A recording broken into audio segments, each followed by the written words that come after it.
Bismillahirrahmanirrahim. Assalamu alaikum everyone. Hope you are well and doing great. Today we are going to discuss about our chapter number 17 exercise. इसके अंदर हम देखेंगे MCQs के बारे में, short question discuss करेंगे, उसके साथ साथ हम कंस्ट्रक्टिव रिस्पॉन्स क्वेश्चंस को देखेंगे और मैं आपको बताऊंगी कि डिस्क्रिप्टिव क्वेश्चन को किस तरह से सोल्व करना है। तो ये बहुत ही इंपॉर्टेंट लेक्चर है एग्जाम पॉइंट ऑफ व्यू से, क्योंकि इसके अंदर आप जो है वो एक्सरसाइज के एमसीक्यूज जो है वो देखेंगे।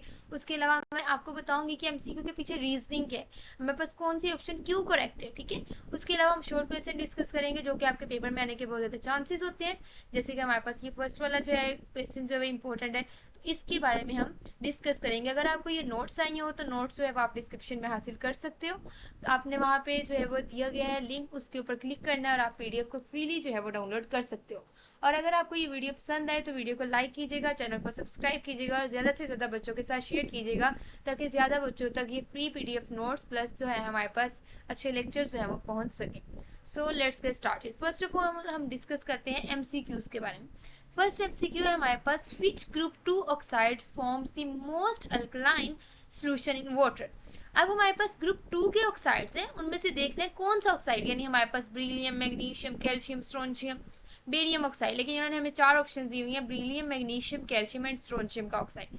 अब इन चारों में से देखना है सबसे ज्यादा अल्कलाइन सोल्यूशन कौन बनाएगा। ऑब्वियसली सबसे ज्यादा जो अल्कलाइन सोल्यूशन वही बनाएगा जिसका हमारे पास वाटर यानी ग्रुप 2 का ऑक्साइड है, यानी मैं इसको MO कह देती हूँ, ये वाटर से रिएक्ट करता है। तो हमने क्या पढ़ा था कि जब ये हमारे पास वाटर से रिएक्ट करता है तो हमारे पास मेटल हाइड्रो ऑक्साइड बनाता है, यानी MOH2। क्या बनाता है? MOH2। अब ये जो मेटल हाइड्रोक्साइड है, ये हमने देखा था जितना ज्यादा सोलेबल होगा वाटर के अंदर उतनी ज्यादा ये हाइड्रोक्साइड रिलीज करेगा और उतनी ज्यादा अल्कलाइन जो है वो सोल्यूशन जो है वो ज्यादा बनेगा। अब हमारे पास डाउन द ग्रुप हाइड्रोक्साइड की जो सोलेबिलिटी है वो इंक्रीज कर रही होती है, और जब वो इंक्रीज कर रही है व्हाट डज इट मीन कि हमारे पास जो है वो डाउन द ग्रुप जो हमारे पास ग्रुप 2 का एलिमेंट है उसका जो ऑक्साइड है, यानी जो ग्रुप 2 का ऑक्साइड जो कि बिलो हमारे पास है इन पीरियोडिक टेबल ग्रुप, तो वो हमारे पास सबसे ज्यादा जो है वो अल्कलाइन सोल्यूशन बनाएगा। तो इस जो चारों ऑप्शन है इसमें स्ट्रोंशियम ऑक्साइड में जो स्ट्रोंशियम है वो ग्रुप 2 में सबसे जो है वो नीचे है as compare to other 3 elements. तो हम कह सकते हैं कि ये जब स्ट्रोंशियम ऑक्साइड बना देगी तो वो स्ट्रोंशियम हाइड्रोक्साइड बनेगा जो कि सबसे ज्यादा वाटर सोलेबल होगा, तो सबसे ज्यादा अल्कलाइन सोल्यूशन जो है वो स्ट्रोंशियम ऑक्साइड बनाएगा। अब हम देखते हैं MCQ2 which is about which group 2 element doesn't react with water और स्टीम। अब हमने देखा था कि ग्रुप 2 के जो एलिमेंट्स हैं उनका डाउन द ग्रुप हम देखें तो उनका जो है वो साइज जो है वो आयनिक साइज या आयनिक रेडाई जो है वो इंक्रीज कर रहे होते हैं। एज ए रिजल्ट उनकी जो रिएक्टिविटी है वो क्या हो रही होती है? इंक्रीज कर रही होती है। रिएक्टिविटी क्या हो रही होती है? इंक्रीज कर रही होती है। डाउन द ग्रुप इंक्रीज कर रही है तो इट मीन्स कि सबसे ऊपर वाला एलिमेंट जो कि ब्रिलियम है उसकी रिएक्टिविटी क्या है? लोएस्ट है, क्योंकि उसका साइज जो है वो छोटा है और इलेक्ट्रॉन जो है वो न्यूक्लियर पावर में ज्यादा होते हैं। एज ए रिजल्ट ब्रिलियम जो है वो सबसे लीस्ट रिएक्टिव इन नेचर है, तो हम कह सकते हैं कि ये वाटर या स्टीम के साथ जो है वो ब्रिलियम नहीं रिएक्ट करेगा। ओके, अब हम डिस्कस करते हैं our MCQ3 which is about what are the products when magnesium reacts with steam. यानी कौन सी ऐसे प्रोडक्ट्स हैं जो हमारे पास बनती हैं जब मैग्नीशियम वाटर से या स्टीम से रिएक्ट करता है। अब हमारे पास ये जो यहाँ पे स्टीम के साथ रिएक्शन, तो स्टीम के साथ जब भी रिएक्शन होता है तो मैग्नीशियम ऑक्साइड और हाइड्रोजन गैस बनती है, जैसा कि हमने पहले भी डिस्कस किया था। अब उसके बाद हम बात करते हैं कि स्पीशीज कौन सी बनती है जब ग्रुप 2 का बेसिक ऑक्साइड वाटर के साथ रिएक्ट करते हैं। मैंने अभी ऊपर ही आपको बताया था कि ग्रुप 2 का बेसिक ऑक्साइड यानी मेटल ऑक्साइड जब वाटर से रिएक्ट करता है तो एज ए रिजल्ट क्या बनता है? एक है मेटल हाइड्रोक्साइड। उसके बाद है हमारे पास MCQ5 which is about which group 2 carbonate is the most thermally stable. यानी कौन सा ऐसा ग्रुप 2 का कार्बोनेट है जो सबसे ज्यादा स्टेबल है। हमको पता है कि हमारे पास क्या होता है जब ग्रुप 2 में हम डाउन द ग्रुप जा रहे होते हैं तो क्या हो रहा होता है? साइज इंक्रीज कर रहा होता है, साइज इंक्रीज कर रहा होता है। इट मीन्स कि बेरियम का साइज सबसे ज्यादा है, फिर कैल्शियम, फिर मैग्नीशियम और फिर हमारे पास है beryllium in given MCQ options. मैंने MCQ ऑप्शंस के सिर्फ के टाइम से किया, ठीक है। अब हमारे पास क्या है कि इनके अंदर जिसका साइज बड़ा होगा, जिसका साइज क्या होगा?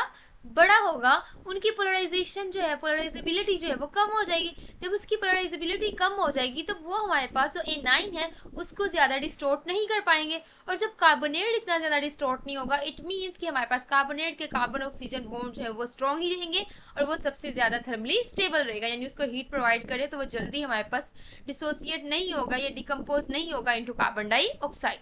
तो ये हमारे पास जो है वो करेक्ट ऑप्शन होगी बेरियम कार्बोनेट। अब हम डिस्कस करते हैं कि कौन कौन सी ऐसी प्रोडक्ट्स हैं जो कि ग्रुप 2 के नाइट्रेट्स को हीट करने के रिजल्ट में बनती है, जैसे कि कैल्शियम नाइट्रेट। अब यहाँ पे हमारे पास जो ग्रुप 2 का जैसे नाइट्रेट है उसके अंदर हमारे पास NO32, तो ये हमने जो है वो डिस्कस किया था। NO3 सिंगल के ऊपर प्लस जो है -1 चार्ज होता है, तो ग्रुप 2 वाले एलिमेंट्स के ऊपर +2 होता है, तो उसको कंपनसेट करने के लिए 2 नाइट्रेट्स आते हैं। अब इसके केस में हमारे पास क्या बनता है, मेटल ऑक्साइड बनती है और उसके अलावा हमारे पास NO2 बनती है जो ब्राउन कलर की गैस होती है, साथ में हमारे पास ऑक्सीजन गैस बनती है। और ये आपने जो है इसकी बैलेंस्ड केमिकल इक्वेशन को जो है आप मेरे लेक्चर में भी देख सकते हैं। आप प्लेलिस्ट खोलें, मेरे चैनल पे जाएं, प्लेलिस्ट है हमारे पास FAC part 2 chemistry chapter number 17, उसके अंदर ये सारी आपको वीडियोस मिल जाएंगी। और आप जो है उसके साथ साथ मैं वीडियो का जो लिंक है वो कोशिश करती हूँ डिस्क्रिप्शन में भी दे दूँ, जहाँ से आप डायरेक्टली जो है वो डिफरेंट जो लेक्चर्स हैं उनको एक्सेस कर सकते हैं। उसके बाद हम डिस्कस करते हैं the reason for increasing thermal stability of group 2 nitrates down the group, हमारे पास जो है वो बताएंगे आप। अब down the group thermal stability क्यों इंक्रीज करी है, मैंने ये आपको बताया था कि कार्बोनेट के केस में साइज इंक्रीज कर रहा है, केटाइन का साइज इंक्रीज कर रहा है, तो पोलराइजेबिलिटी यानी पोलराइजिंग पावर जो है वो कम हो रही है, तो यही हमारे पास करेक्ट ऑप्शन। ठीक है, उसके बाद हम डिस्कस करते हैं विच group 2 sulphate is least soluble in water. अब जो सल्फेट्स की जो सोलेबिलिटी है वो डाउन द ग्रुप क्या हो रही होती है, हमारे पास क्या हो रही होती है, डिक्रीज हो रही होती है। उसकी रीजन हमारे पास क्या है कि हमारे पास जो हीट ऑफ सोल्यूशन है वो इंक्रीज कर जाती है, और हीट ऑफ सोल्यूशन जो है वो इंक्रीज करने के पीछे हमारे पास एक पूरी जो इक्वेशन है वो आती है, जिससे हम देखते हैं कि हमारे पास लैटिस एंथैल्पी होती है। क्या होती है हमारे पास हीट ऑफ सोल्यूशन को अगर मैं देखूं तो delta H of solution is equal to delta H of hydration, क्या है हमारे पास, हाइड्रेशन एंड लेटिस, ये हमारे पास है। ठीक है, ये मैं इधर लिख देती हूँ डेल्टा H ऑफ हाइड्रेशन। ठीक है, अब इसके अंदर हमें पता है कि जो हमारे पास लैटिस एंथैल्पी होती है वो हमारे पास क्या होती है, लैटिस एंथैल्पी के अंदर हमेशा ये पॉजिटिव होती है, तो ये तो हमारे पास डेल्टा HL जो है वो पॉजिटिव ही रहेगी। लेकिन दूसरी तरफ हमारे पास डेल्टा H हाइड्रेशन जो है वो हमारे पास क्या होती है, एक्सोथर्मिक रिएक्शन होता है, तो ये हमारे पास नेगेटिव इन नेचर होता है। अब हम देखते हैं कि जैसे हम डाउन द ग्रुप जा रहे होते हैं सल्फेट्स के केस में, तो हमारे पास जो डेल्टा H ऑफ हाइड्रेशन है वो हमारे पास सिग्निफिकेंट नहीं होती, डेल्टा H लेटिस जो है वो सिग्निफिकेंट होती है, क्योंकि सल्फेट का जो साइज है वो इंक्रीज कर रहा होता है। तो जब डेल्टा H लेटिस की जो वैल्यू है वो ज़्यादा होगी माइनस, और डेल्टा H हाइड्रेशन जो वो इतना सिग्निफिकेंट जो है वो नहीं हो रहा, तो एज ए रिजल्ट हम बात कर सकते हैं कि हमारे पास डेल्टा H की जो वैल्यू वो ज़्यादा आएगी। ठीक है, तो हम कह सकते हैं कि बेरियम सल्फेट हमारे पास क्या है, सबसे लीस्ट सोलेबल है वाटर के अंदर। अब नेक्स्ट है हमारे पास जो MCQ 9 which is about which of the following is the least soluble in water, तो बेरियम सल्फेट जो हमारे पास लेस सोलेबल इन वाटर है। ठीक है, तो ये हमारे पास जो है वो लीस्ट सोलेबल इन वाटर है। उसके बाद हम डिस्कस करते हैं कि why does beryllium form complexes more easily than barium, beryllium जो है वो ज़्यादा अच्छे से कॉम्प्लेक्स क्यों बना पाता है, क्योंकि इसकी जो चार्ज डेंसिटी यानी charge density mean charge to size ratio, charge to size ratio, size है उसका छोटा है, चार्ज सब पे +2 है, तो इट मीन साइज छोटा है, तो हमारे पास चार्ज डेंसिटी जो है वो क्या होगी, इंक्रीज करेगी, और जब चार्ज डेंसिटी इंक्रीज करिए तो वो ज़्यादा अच्छे से लिगेंड्स के साथ बॉन्डिंग कर पाएगा, और एज ए रिजल्ट बेरिलियम जो है वो सबसे बेहतर तरीके से जो है वो अपने कॉम्प्लेक्सेस बना पाएगा। नेक्स्ट हम डिस्कस करते हैं question number 2 which is about short questions. अब शॉर्ट क्वेश्चन उन्होंने दिया हुआ है exactly 0.1 moles of calcium hydroxide and barium hydroxide are added separately in 100 cubic centimeter of water and stirred to form saturated solution। अब इन्होंने क्या कहा है कि हमारे पास दो इन्होंने जो है वो बीकर्स लिए। ठीक है, एक बीकर के अंदर हमारे पास कितना पानी है, 100 cm3, और यहाँ पे भी हमारे पास 100 क्यूबिक सेंटीमीटर। अब ये वाटर की मिकदार दोनों में क्या है, सेम है। अब हमने क्या किया, एक के अंदर हमने ऐड किया, हमारे पास है कैल्शियम हाइड्रोक्साइड, क्या ऐड किया, कैल्शियम हाइड्रोक्साइड, और दूसरी तरफ हमने क्या चीज ऐड की, बेरियम हाइड्रोक्साइड, क्या ऐड किया, बेरियम हाइड्रोक्साइड। अब उन्होंने पूछा है कि दोनों को हमने इस तरह से ऐड किया कि सैचुरेटेड सॉल्यूशन बन गया। अब कौन से की वैल्यू पीएच की ज्यादा होगी? ऑब्वियसली पीएच वैल्यू उसकी ज्यादा होगी जिसके हमारे पास अल्कलाइन नेचर ज्यादा होगी, और हमें पता है डाउन द ग्रुप हाइड्रोक्साइड की सोलेबिलिटी इंक्रीज कर रही होती है। तो जब डाउन द ग्रुप हाइड्रोक्साइड की सोलेबिलिटी इंक्रीज कर रही है तो हमारे पास बेरियम जो है वो डाउन द ग्रुप नीचे पाया जाता है। इट मीन्स कि हमारे पास क्या होगा, बेरियम हाइड्रोक्साइड जो है वो क्योंकि मोर सोलेबल है तो ज्यादा number of hydroxide ions produce करेगा। एज ए रिजल्ट हमारे पास वो वाला सोल्यूशन ज्यादा अल्कलाइन होगा। So we can say the barium hydroxide solution has the higher pH because barium hydroxide is more soluble than calcium hydroxide. It dissolves to produce a greater concentration of hydroxide ions, making the solution more alkaline. अब हम discuss करते हैं अपने question number 2 को, विच is about the size of dichromate ion is larger than sulphate ion. और हमारे पास इसकी solubility का जो ट्रेंड है वो हमारे पास किस तरह का होगा, ठीक है। अब हमारे पास क्या इन्होंने क्या है कि आपने जो है वो मद्देनजर किसको रखना है, ग्रुप 2 के सल्फेट्स की सोलेबिलिटी के पैटर्न, और वो हमें पता है कि वो डाउन द ग्रुप हमारे पास क्या हो रहा होता है, डिक्रीज हो रहा होता है, क्योंकि हमारे पास सल्फेट का भी जो साइज है वो ज्यादा होता है, और डाउन द ग्रुप हमारे पास क्या होती है, हाइड्रेशन इंथैल्पी के अंदर जो चेंज है वो इतना ज्यादा सिग्निफिकेंट नहीं होता। Same is the case for डाइक्रोमेट्स। अब यहाँ पे हमारे पास कैल्शियम डाइक्रोमेट है और हमारे पास स्ट्रोंशियम डाइक्रोमेट है। अब यहाँ पे स्ट्रोंशियम जो है वो ग्रुप के अंदर डाउन है और हमारे पास कैल्शियम जो अबव है। इट मीन्स कि हमारे पास स्ट्रोंशियम डाइक्रोमेट का अगर हम देखें तो इसकी जो सोलेबिलिटी है, क्योंकि इसका एनाइन जो है वो ज्यादा है और यहाँ पे हमारे पास स्ट्रोंशियम का साइज भी ज्यादा है, और एज ए रिजल्ट हमारे पास हाइड्रेशन इंथैल्पी क्या हो जाएगी, कम हो जाएगी। और जब हाइड्रेशन इंथैल्पी कम हो जाएगी यानी हमारे पास क्या है, ये वैल्यू जो है वो छोटी हो जाएगी, इसके अंदर चेंज इतना सिग्निफिकेंट नहीं होगा, तो डेल्टा एच लेटेस्ट जब ज्यादा होगी तो डेल्टा एच एस जो है यानी हमारे पास हीट ऑफ सोल्यूशन भी जो है वो उसकी वैल्यू ज्यादा आएगी, और जब हीट ऑफ सोल्यूशन की वैल्यू ज्यादा आ जाएगी तो हमारे पास वो लेस सोलेबल हो जाएगा। अब हम बात करते हैं क्वेश्चन नंबर 2 सी पार्ट की, विच is about right a balanced equation for reaction of barium with cold water. तो बेरियम जो है वो कोल्ड वाटर से भी रिएक्ट कर देता है because it is very very reactive, क्योंकि ये डाउन द ग्रुप पाया जाता है, तो एज ए रिजल्ट ये वाटर से रिएक्ट करके barium hydroxide plus hydrogen gas बना देता है, ठीक है। अब हम डिस्कस करते हैं क्वेश्चन नंबर 2D के बारे में कि why does beryllium metal forms a protective layer on reacting with air while other members do not do so। कि बेरिलियम ऐसा क्यों करता है? बेरिलियम जो है वो हमारे पास किस तरह से करता है और उसके साथ साथ हमने बताना है बेरिलियम और ऑक्साइड आयन की जो है वो दरमियान रिएक्टिविटी। अब आपको पता है कि बेरिलियम की चार्ज डेंसिटी क्या होती है, हायर होती है, उसका स्मॉल चार्ज होता है, हायर चार्ज डेंसिटी होती है, तो इस वजह से हमारे पास ये क्या करता है, बहुत ज्यादा स्ट्रॉन्ग बॉन्ड बनाता है ऑक्साइड आयंस के साथ, और जब वो ऑक्साइड आयंस के बहुत ज्यादा स्ट्रॉन्ग बॉन्ड बनाता है तो एज ए रिजल्ट ये थिन हार्ड और प्रोटेक्टिव लेयर के तौर पे एक्ट करती है, जिसको हम बेरिलियम ऑक्साइड की प्रोटेक्टिव लेयर कहते हैं, और ये हमारे पास फर्दर ऑक्सीडेशन को रोक देती है। तो हम इसका आंसर यू करेंगे, beryllium forms thin hard and protective layer of beryllium oxide. The beryllium ion has very small size, high charge density, and so it forms a very strong bond with oxide ions. This oxide layer prevents further oxidation of the metal. अब हम discuss करते हैं question number 2E, which is about predictive products of the thermal decomposition of barium nitrate. जैसे कि ये हमारे पास किस में भी आया था, एमसीक्यू में भी आया था। तो इसके अंदर कौन कौन सी प्रोडक्ट बनती थी, नाइट्रोजन डाइऑक्साइड, ब्राउन कलर की gas, oxygen gas and plus barium oxide.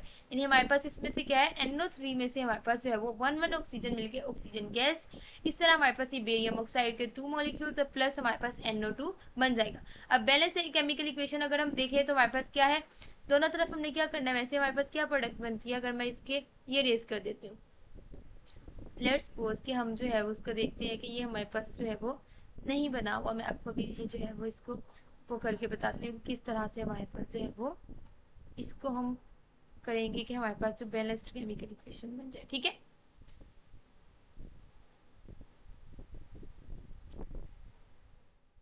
ये हो गया हमारे पास।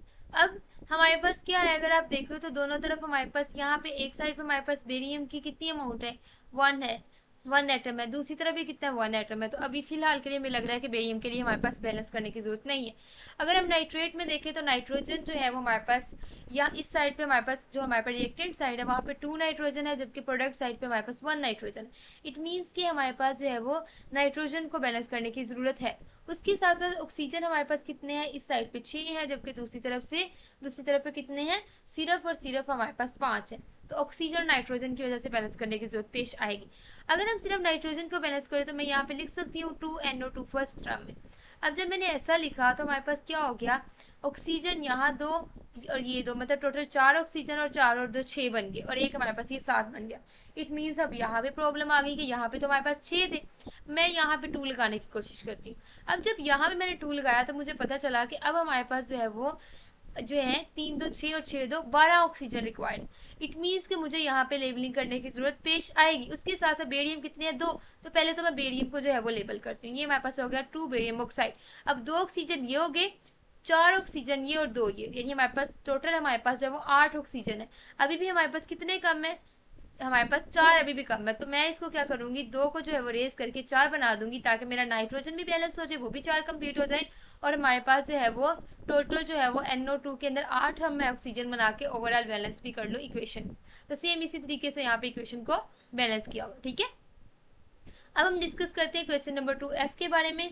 Why does the solubility of group 2 hydroxides increases in the term of the relative change in the lattice enthalpy and hydration enthalpy। यानी group 2 के hydroxide की जो solubility है वो डाउन द ग्रुप किस तरह से इंक्रीज करती है वो हमने बताना है, और हमने किसके बारे में रेफरेंस देना है, लैटिस इंथैल्पी में क्या चेंज आ रहा है और हाइड्रेशन इंथैल्पी में क्या चेंज आ रहा है। अब जो ग्रुप 2 का जो हाइड्रोक्साइड्स है अगर उनकी बात की जाए तो उनकी जो लैटिस इंथैल्पी है वो डिक्रीज कर रही होती है, क्योंकि हमारे पास मेटल आयंस है वो बड़े होते हैं और हाइड्रोक्साइड का जो साइज है वो छोटा होता है। लेकिन उसके साथ साथ हमारे पास हाइड्रेशन इंथैल्पी भी डिक्रीज कर रही होती है। हो क्या रहा है कि हमारे पास दोनों चीजों में डिक्रीज हो रहा है, लैटिस इंथैल्पी में भी और हाइड्रेशन इंथैल्पी में। लेकिन क्योंकि यहाँ पे हाइड्रोक्साइड का साइज है छोटा, तो शुरू वाले एटम्स है उनके साथ बॉन्डिंग उसकी ज्यादा मजबूत होगी, और जैसे जैसे डाउन द ग्रुप जाएंगे जब केटाइन का साइज इंक्रीज कर रहा होगा तो हमारे पास उनके दरमियान जो बॉन्डिंग है वो इतनी स्ट्रॉन्ग जो है वो उस तरह से नहीं हो पाएगी जो कि सिमिलर साइजेस के दरमियान होती है। As a result down the group हमारे पास बहुत तेजी से लैटिस इंथैल्पी डिक्रीज कर रही होती है, और जब लैटिस इंथैल्पी की वैल्यू, यानी मैं अगर इधर से ही निकाल लूँ तो यहाँ पे लैटिस इंथैल्पी की वैल्यू जो बहुत ज्यादा जो है वो डिक्रीज करेगी, तो एज ए रिजल्ट मैं कह सकती हूँ कि जब ये वैल्यू छोटी होगी और हाइड्रेशन वाली जो वैल्यू है वो अगर नॉर्मल हम देखें तो छोटी में से बड़ी वैल्यू निकालेंगे तो एज ए रिजल्ट आंसर जो है वो हमारे पास छोटा आएगा, और एज ए रिजल्ट जब डेल्टा सोल्यूशन जो है वो छोटी वैल्यू में आएगा, नेगेटिव में आएगा, तो as a result solubility increase कर जाएगी। अब हम डिस्कस करते हैं कि डो प्रोसेस के अंदर हमारे पास बैलेंस्ड इक्वेशन क्या है for precipitation of magnesium ions from sea water.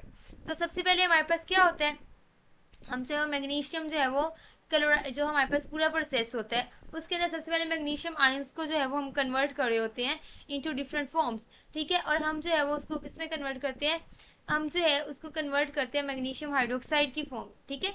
अब हमारे पास इन्होंने क्या कहा है, प्रेसिपिटेशन ऑफ मैग्नीशियम आयंस, तो इसमें मैग्नीशियम क्लोराइड है, ये किसी भी फॉर्म में मैग्नीशियम हो सकता है। जब वो कैल्शियम हाइड्रोक्साइड के साथ रिएक्ट करेगा तो क्या बना देगा, magnesium hydroxide plus calcium chloride, अगर हमारे पास उसके दूसरी तरफ हमारे पास क्या है, क्लोराइड, ठीक है। तो ओवरऑल अगर आयनिक इक्वेशन देखें तो magnesium ions react with hydroxide to form magnesium hydroxide, ठीक है। अब हम बात करते हैं one medical use of barium sulphate and magnesium hydroxide each. तो हमारे पास बेरियम सल्फेट किस में यूज होता है, ये हमारे पास यूज होता है जो डाइजेस्टिव ट्रैक्ट के जो हमारे पास एग्जामिनेशन के लिए जब हम इसे बेरियम मील्स के अंदर लेते हैं, बेरियम बेस्ड जो मील्स है उसके अंदर लेते हैं, और एज ए रिजल्ट हमारे पास ये किसके लिए यूज होता है, डाइजेस्टिव ट्रैक्ट की जो है वो एग्जामिनेशन के लिए जो है वो ये यूज होता है। उसके साथ साथ हमारे पास मैग्नीशियम हाइड्रोक्साइड है, वो हमारे पास क्योंकि बेसिक इन नेचर है तो ये हमारे पास एंटासिड के तौर पे काम करता है। एज ए रिजल्ट हमारे पास स्टमक की एसिडिटी को कम करता है, और उसके साथ साथ ये माइल्ड लैक्सेटिव के तौर पे काम करता है, जो कि मैंने आपको लेक्चर के अंदर बताया था कि इससे मुराद ये होता है कि हमारे पास ये जो है हमारे पास कॉन्स्टिपेशन के मसाइल को हल करने के लिए इस्तेमाल होता है। अब हम डिस्कस करते हैं कि हमारे पास जो है ये कंस्ट्रक्टिव जो है रिस्पॉन्स क्वेश्चन है, जिसके अंदर हमने बताना है कि क्या वजह है, why are the melting point and density of beryllium higher than those of other elements, कि what is the reason behind the higher melting point and density of beryllium. अब क्या होता है कि बेरिलियम का जो है एटॉमिक साइज क्या है, very very small, and it has very very high charge density. और जब हाई चार्ज डेंसिटी है, क्योंकि चार्ज इसका क्या होता है, हाई, मतलब सबका वैसे +2 ही होता है, और साइज हमारे पास क्या होता है, इसका छोटा होता है। तो जब हमारे पास साइज छोटा है तो एज ए रिजल्ट हमारे पास क्या होगा, चार्ज डेंसिटी इंक्रीज कर जाएगी, क्योंकि charge density charge to size ratio है। तो एज ए रिजल्ट हमारे पास क्या होता है कि जो बेरिलियम है अगर उसके एलिमेंट की बात की जाए तो वो डिफरेंट जो हमारे पास एटम्स है उसके वो हमारे पास जैसे बेरिलियम के डिफरेंट एटम्स हैं आपस में स्ट्रॉन्ग मेटेलिक बॉन्ड्स बना रहे होते हैं। एज ए रिजल्ट हमारे पास एक मेटेलिक लेटिस बनता है कि जो कि वेरी वेरी स्ट्रॉन्ग होता है और इस वजह से बहुत ज़्यादा एनर्जी रिक्वायर होती है टू ब्रेक इट। इसकी वजह से हमारे पास इसका मेल्टिंग पॉइंट बहुत हाई होता है। Moreover its small atomic size also allows the atoms to be closely packed, क्योंकि स्मॉल एटॉमिक साइज है, हायर चार्ज डेंसिटी है, वो करीब करीब होंगे और एज ए रिजल्ट हमारे पास क्या होगी, इसकी जो चार्ज डेंसिटी ज़्यादा होने की वजह से इसकी ओवरऑल डेंसिटी भी क्या हो जाएगी, मैस ओवर वॉल्यूम जो है रेशियो, क्योंकि इसका हमारे पास चार्ज डेंसिटी ज़्यादा होने की वजह से हमारे पास क्या है, मैस ज़्यादा है लेकिन वॉल्यूम कम ऑक्यूपाई करता है। ठीक है, तो एज ए रिजल्ट हमारे पास इसकी दूसरी डेंसिटी भी जो है वो इंक्रीज हो जाएगी। अब हम बात करते हैं कि ग्रुप 1 के मेटल्स है वो मोर रिएक्टिव क्यों है as compare to group 2 metals in the same period. तो ग्रुप 1 के मेटल्स, ये हमने पहले भी डिस्कस किया था, they are more reactive because they have only one valence electron, जो कि वो हमारे पास उनके क्या होती है, ns1 इलेक्ट्रॉनिक कन्फिग्रेशन होती है और वो इजीली अपना एक इलेक्ट्रॉन खारिज कर देते हैं क्योंकि उनकी आयनाइजेशन एनर्जी क्या होती है, बड़ी थोड़ी होती है। जबकि हमारे पास ग्रुप 2 के जो मेटल्स होते हैं उनके पास होते हैं दो ही वैलेंस इलेक्ट्रॉन, जिसकी वजह से उनका जो डुप्लेट है वो कंप्लीट हुआ होता है, तो उसको जो है वो ज़्यादा हाई आयनाइजेशन एनर्जी की रिक्वायरमेंट होती है ताकि वो अपने इलेक्ट्रॉन लॉस कर सके। तो जो जल्दी रिएक्टिव वही होगा जो हमारे पास रिएक्ट वही करेगा जिसके इलेक्ट्रॉन जल्दी खारिज हो पाएंगे। तो as a result we can say group 1 metals are more reactive because they have only one valence electron which is removed easily due to their low ionisation energy. उसके साथ साथ ग्रुप 2 के जो मेटल्स हैं they have two valence electrons and have high ionization energies because they have two valence electrons, so they require more energy to lose electrons, so we can say that group 1 metals are more reactive than group 2 metals। अब हम discuss करते हैं कि question number 3C के बारे में कि calcium hydroxide agriculture में किस तरह से ये क्यों यूज होता है, वाई मतलब क्यों यूज होता है। अब कैल्शियम हाइड्रोक्साइड जिसको हम स्लेट लाइम भी कहते हैं, आपको पता है कि हमारे पास ये कैल्शियम हाइड्रोक्साइड है, व्हाट इज इट, ये हमारे पास किस नेचर का है, it's nature is basic because हमारे पास हाइड्रोक्साइड है तो ये हाइड्रोक्साइड रिलीज करेगा, एज ए रिजल्ट हमारे पास इसकी अल्कलाइन नेचर है। तो जब ये अल्कलाइन नेचर का है तो एज ए रिजल्ट एग्रीकल्चर में जो हमारे पास एसिडिक सॉइल है उनको ये क्या करेगा, न्यूट्रलाइज करेगा, उसकी पीएच को ले आएगा 7 तक। तो हम कह सकते हैं कि ये सॉइल की पीएच को जो है वो एसिडिक जो कि 1 2 3 पे है उसको बढ़ा के जो है वो इंक्रीज करके 7 तक ले आएगा। एज ए रिजल्ट हमारे पास क्या होगा, सॉइल की फर्टिलिटी जो है वो इंक्रीज हो जाएगी। इसके अलावा ये कैल्शियम हाइड्रोक्साइड में कैल्शियम मौजूद है तो ये हमारे पास कैल्शियम भी प्रोवाइड कर सकता है जो कि हमारे पास जो है वो एसेंशियल न्यूट्रिएंट है for plant growth. As a result crop की यील्ड भी इंक्रीज करेगी और प्लांट हेल्थ भी इंप्रूव हो। अब हम डिस्कस करते हैं डिस्क्रिप्टिव टाइप क्वेश्चंस को कि इसको आपने किस तरह से जो है वो लेके चलना है। तो इसके अंदर जैसे फर्स्ट क्वेश्चन है कि हमने बताना है ग्रुप 2 के जो एलिमेंट्स है वाटर और डाइल्यूट हाइड्रोक्लोरिक एसिड के साथ किस तरह से रिएक्ट करते हैं। तो ये आप देख सकते हैं मेरे लेक्चर के अंदर जिसके अंदर मैंने एक्सप्लेन किया हुआ है reactivity of group 2 elements with water and acids, उसके अंदर ये सारा आपको जो है वो मिल जाएगा।